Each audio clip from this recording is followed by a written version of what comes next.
তুমি হয়তো সকালবেলা খুব তাড়া নিয়ে অফিসের উদ্দেশ্যে বের হয়েছ। তুমি ট্রাফিক জ্যামে আটকে আছো, আর ঠিক তোমার বাইকের পেছন থেকে কেউ একজন অকারণে বারবার হর্ন বাজিয়েই যাচ্ছে। সেই নির্দিষ্ট মুহূর্তে তোমার মনের ভিতর ঠিক কী চলতে থাকে? তোমার মনে হয় এখনই এর একটা কড়া জবাব দেওয়া উচিত। তোমার হার্টবিট হঠাৎ করে অনেক বেড়ে যায়, তোমার শ্বাস প্রশ্বাস দ্রুত হতে থাকে, কান দিয়ে যেন মনে হয় গরম ধোঁয়া বের হচ্ছে, হাত পা কাঁপতে শুরু করে। আর তুমি তোমার সেই রাগের মাথায় এক সেকেন্ডও না ভেবে এমন একটা কথা বলে ফেলো বা এমন একটা কাজ করে বসো, যার জন্য ঠিক 5 বা 10 মিনিট পরেই তোমাকে প্রচণ্ড পরিমাণে আফসোস করতে হয়। আমরা সবাই আমাদের জীবনের কোনো না কোনো পর্যায়ে ঠিক এই পরিস্থিতির শিকার হই। আমরা পরিস্থিতিটা আসলে কি সেটা বুঝে রেসপন্স করার বদলে তাৎক্ষণিকভাবে রিয়্যাক্ট করে ফেলি। আজকের এই আলোচনাটা সম্পূর্ণ মন দিয়ে শুনলে তুমি শিখতে পারবে কিভাবে যে কোনো কঠিন, অপমানজনক বা বিরক্তিকর পরিস্থিতিতে নিজেকে পাহাড়ের মতো শান্ত রাখতে হয়। ধরো তুমি একটা কফির কাপ হাতে নিয়ে দাঁড়িয়ে আছো। কাপটা একেবারে কানায় কানায় গরম কফিতে পূর্ণ। হঠাৎ করে কেউ একজন পাশ দিয়ে যাওয়ার সময় তোমার হাতে বেশ জোরে একটা ধাক্কা লাগলো। এর ফল কি হবে? তোমার কাপ থেকে কফি ছিটকে বাইরে পড়বে এবং হয়তো তোমার সুন্দর সাদা শার্টটা নষ্ট হয়ে যাবে। এখন আমার প্রশ্ন হলো, তোমার কাপ থেকে কেন কফি পড়ল? উত্তরটা খুব সহজ, কারণ তোমার কাপের ভেতরে কফিই ছিল। যদি তোমার কাপে চা থাকতো তবে চা পড়তো, যদি জল থাকতো তবে জলই বাইরে পড়তো। ঠিক একইভাবে যখন চারপাশের পরিস্থিতি বা অন্য কোনো মানুষ তোমাকে কথার মাধ্যমে ধাক্কা দেয় বা তোমাকে রাগানোর চেষ্টা করে, তখন তোমার ভেতর থেকে ঠিক সেটাই বেরিয়ে আসে যা তোমার ভেতরে আগে থেকেই জমা হয়ে আছে। তোমার ভেতরে যদি সারাক্ষণ রাগ, হতাশা, স্ট্রেস আর ইগো জমা থাকে, তবে অন্যের সামান্য ধাক্কা লাগলেই সেটাই রিয়্যাক্ট হয়ে বাইরে ছিটকে আসবে। তাই সবার আগে নিজের ভেতরটাকে আনন্দ আর খুশিতে পরিপূর্ণ রাখার দিকে নজর দিতে হবে। আমরা আসলে না বুঝেই নিজেদের ইমোশন বা আবেগের রিমোট কন্ট্রোলটা অন্যের হাতে দিয়ে বসে আছি। চারপাশের মানুষজন যখন খুশি সেই রিমোটের রাগের বোতাম টিপছে, আর আমরা তাদের কথায় পুতুলের মতো নাচছি। একজন শক্ত এবং বুদ্ধিমান মানুষ কখনোই নিজের রিমোট কন্ট্রোল অন্যের হাতে তুলে দেয় না।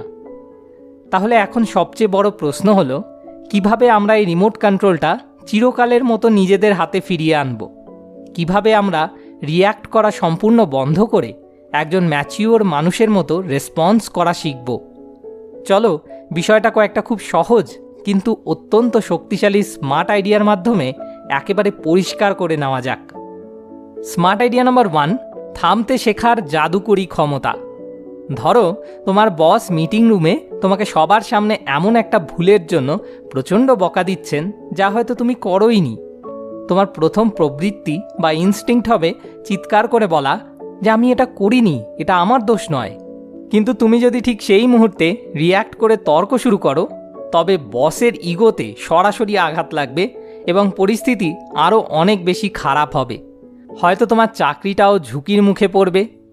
এর বদলে তুমি শুধু 5 সেকেন্ড চুপ করে থাকো, একটা খুব গভীর শ্বাস নাও। এই 5 সেকেন্ড সময় তোমার মস্তিষ্ককে লজিক বা যুক্তি দিয়ে ভাবার সুযোগ করে দেবে। তোমার অ্যামিগডালা শান্ত হওয়ার সময় পাবে।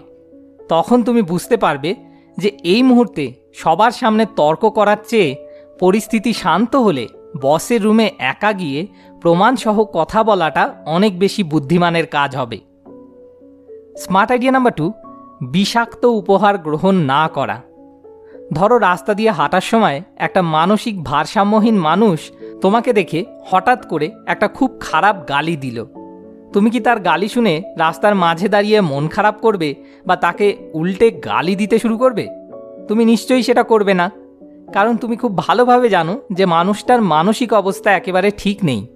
ঠিক তেমনই যখন কোনো সুস্থ এবং স্বাভাবিক মানুষও তোমাকে অকারণে অপমান করে বা তোমার উপর অকারণে নিজের রাগ দেখায়, তখন তোমাকে বুঝতে হবে তার নিজের মনের ভেতরেই কোনো না কোনো বিশাল অশান্তি চলছে। হয়তো তার দিনটা খুব খারাপ কেটেছে, হয়তো সে নিজের ব্যক্তিগত জীবনে বা ক্যারিয়ারে খুব হতাশ, আর সেই জমে থাকা হতাশার বিষাক্ত রাগটা সে তোমার উপর খুব সহজে ঝাড়ার চেষ্টা করছে। তুমি কেন তার এই নেতিবাচক মানসিকতার ডাস্টবিন হবে? এটাকে একটা উপহারের মতো ভাবো। কেউ যদি তোমাকে একটা সুন্দর বাক্সে ভরে আবর্জনা উপহার দেয় এবং তুমি যদি সেই উপহারটা নিজের হাতে গ্রহণ না করো, তবে সেই আবর্জনাটা কার কাছে থেকে যাবে? অবশ্যই যে দিতে এসেছিল তার কাছেই থেকে যাবে।